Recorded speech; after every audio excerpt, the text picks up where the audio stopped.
पण याच्यामध्ये अजूनही म्हणजे आपण आपला महाराष्ट्र हा सगळ्यात प्रगत एक राज्य मानलं जातं आणि शिक्षणाचं प्रमाण मोठ्या प्रमाणामध्ये आहे, तरी सुद्धा अजूनही लोक असे जे भोंदू बाबा आहेत त्यांना फॉलो करताना दिसतात. त्यामागे नेमकं कारण काय असेल? लोकांना ते कळत नाही ना. मी काय म्हटलं तुम्हाला, की लोकांमध्ये खरं तर शालेय जीवनामध्येच हा वैज्ञानिक दृष्टिकोन आला पाहिजे. आपल्या शालेय जीवनामध्ये वैज्ञानिक दृष्टिकोन का येत नाही? कारण आज देखील काही शाळांमध्ये अशा पद्धतीचे प्रयोग केले जातात, की डोळ्याला पट्टी बांधून मुलं वाचतायत. एवढंच नाही की नजरेच्या शक्तीने चमचे वाकवतात. आता एक चमचा दिसतो आहे आणि हा चमचा मी नजरेच्या शक्तीने वाकवल आणि असं तुम्हाला मी दाखवून देईल, किंवा ते मुलं करतायत. आणि काही वेळेला अशा पद्धतीचे क्लासेस घेणारे लोक शाळेमध्ये घुसतायत. कदाचित ते क्लासेस घेणाऱ्यांमध्ये काही कमिशन घेऊन ते मॅनेजमेंटला पण देत असेल आणि मॅनेजमेंट ते प्रयोग आता ते पण ते सांगितलं जात नाही. आता मी जसं तुम्हाला सांगितलं की एक चमचा आहे आणि मी तो चमचा नजरेच्या शक्तीने वाकवतो. तर आता तुम्हाला जो चमचा मी दाखवला आहे आणि नजरेच्या शक्तीने मी वाकवतो असं मी बघितलेलं आहे की तो तुटलेला चमचा आहे. आता ते मी त्याच्या मागचं सांगणार आहे, पण तुम्हाला तोपर्यंत दिसणार नाहीये. मी आज दाखवताना तुम्हाला हा चमचा दाखवलेला आहे असा, आणि आता मी हातात हा चमचा धरले आणि मी नजरेच्या शक्तीने वाकवतो असं म्हणणार, आणि मग हळूहळू हळूहळू हळू ओके असा हा वाकताना दिसणार. त्या कॅमेऱ्यासमोर हा दिसतोय ना वाकलेला, तर असं दाखवणार. पण हा मी काय केलेलं होतं की आधीच 2 तुकडे केलेले होते आणि ते धरताना अशा पद्धतीने धरले होते, ते तुम्हाला दाखवले नव्हते. किंवा अजून एक वेगळ्या पद्धतीने पण करता येतो की हा चमचा माझ्या हातामध्ये आहे, तुम्हाला मी सांगणार की आता दिसतो आहे चमचा सरळ असा आणि मी नजरेच्या शक्तीने वाकवतो.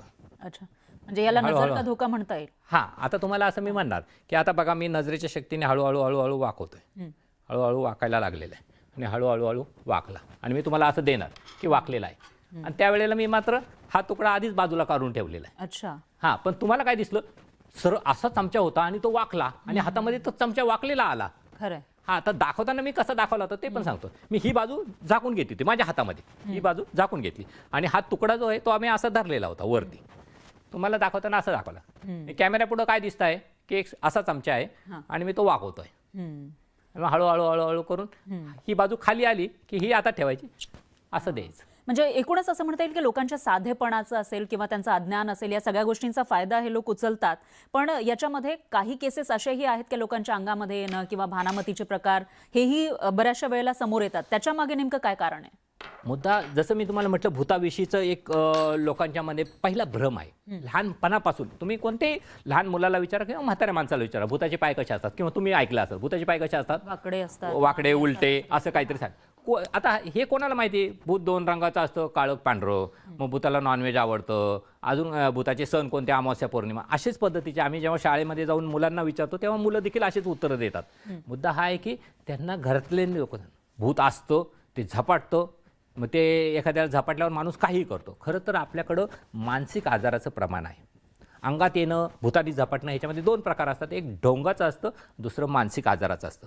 ढोंगाचं जे असतं ते काय करतात की लोकांच्या अंधश्रद्धेच्या ह्यानी गैरफायदा घेतात. म्हणजे माझ्या अंगात देव आलेला आहे आणि मी लोकांचं भविष्य सांगायला लागलेलं आहे आणि तुम्ही पैसे द्या, मी तुमचं भविष्य सांगतो. तर असे ठराविक भविष्य, मुलगा होईल का मुलगी होईल, पास होईल का नापास होईल, ह्या गोष्टी कोणीतरी सांगायचं. म्हणजे माझ्या लहानपणी मला आठवतं, कोणीतरी घरातलं लहान म्हणजे मुलगा पळून गेला, मुलगी पळून गेली, तर असं भविष्य सांगितलं जायचं की ते पश्चिमेला गेलेलं आहे. आमच्या पुण्यातून पश्चिम म्हणजे मुंबई, आणि त्यावेळेला मुलांचं पळण्याचं प्रमाण मुंबईकडे असायचं आणि एक 5-6 दिवसांनी तो येईल किंवा पोलिसच शोधून त्याला घरी आणायचे. तोपर्यंत पण तोपर्यंत त्या जो सांगणारा भविष्य सांगणारा होता त्याचं महत्त्व वाढून जायचं. त्यांनी बरोबर सांगितलं, अरे पोलीस कुठून तरी शोधून काढतात आणि ते आणून द्यायचं घरी. त्या काळात अशा गोष्टी भयंकर घडायच्या, पण ते लोकांना ते खरं वाटायचं. अशा पद्धतीने मुद्दा हा आहे की ज्योतिषी लोक तुमच्या मानसिकतेचा पक्का अभ्यास केलेला असतो. म्हणजे एखाद्या घरात मूलबाळ नाहीये तर ते त्यांनी कसं सांगितलेलं असतं, घराच्या समोरून जातात ज्योतिषी भविष्य सांगणार वगैरे आणि सांगतात की बरेच वर्ष झाले लग्नाला, तुमच्या घरात अजून पाळणा हल्लेला नाही, बाहेरचे कपडे वाळत टाकलेले आहेत, तिथं कोणत्याही लहान मुलाचे कपडे नाही वाळत टाकलेले, म्हणजे ह्या घरात मूल नाहीये. किंवा एखाद्या घरात फोटो लावलेला असतो, खाली तारीख पण लिहिलेली असते, वडील केव्हा वारलेले आहेत, आणि मग त्या मुलाला सांगायचे की लहानपणी तुझे पितृछत्र हरवलेलं आहे. घरात लोकेशन पाहिलेलं आहे त्यांनी, काय पद्धतीने ऑब्झर्वेशन चांगलं असतं. किंवा पूर्वी नंदी बैलवाले यायचे, ते आधीच माहिती काढून जायचे त्या घरातले किती मुलं आहेत, एक बाहेर गावी राहतो, इंजिनियर आहे, किंवा अजून अशा पद्धतीचे आधी हिस्ट्री. आत्ताच्या काळामध्ये म्हणजे आता हा जो भोंदू खरात आहे तो आत्ता 2026 मधला आहे आणि तो मागील अनेक वर्षांपासून हे सगळं प्रॅक्टिस करत होता, लोक त्याचे फॉलोअर्स वाढवत होता. पण आत्ताच्या काळामध्ये सुद्धा या सगळ्या गोष्टी शक्य आहेत का, हा प्रश्न पडतो. आपण म्हणतो की डॉक्टर दाभोळकर पण म्हणायचे की आपण विज्ञानाची सृष्टी घेतली पण दृष्टी घेतली नाही, करणी घेतली पण विचारसरणी घेतली नाही. आज पाहतो आपण की विज्ञानाचा प्रचार करण्यासाठी, वैज्ञानिक दृष्टिकोनाचा प्रचार प्रसार करण्यासाठी शासन जेवढं काम करत नाही ना, त्याच्यापेक्षा जास्त पटीने हे बुवा बाबा विज्ञानाची साधनं वापरून अंधश्रद्धा पसरवत असतात. आमच्याकडे पुण्यामध्ये एक असा म्हणजे ज्योतिषी नाही, बुवा होता, बाबा होता. तो काय करायचा, तुमच्या मोबाईलमध्ये स्वतःचं ॲप टाकायचा.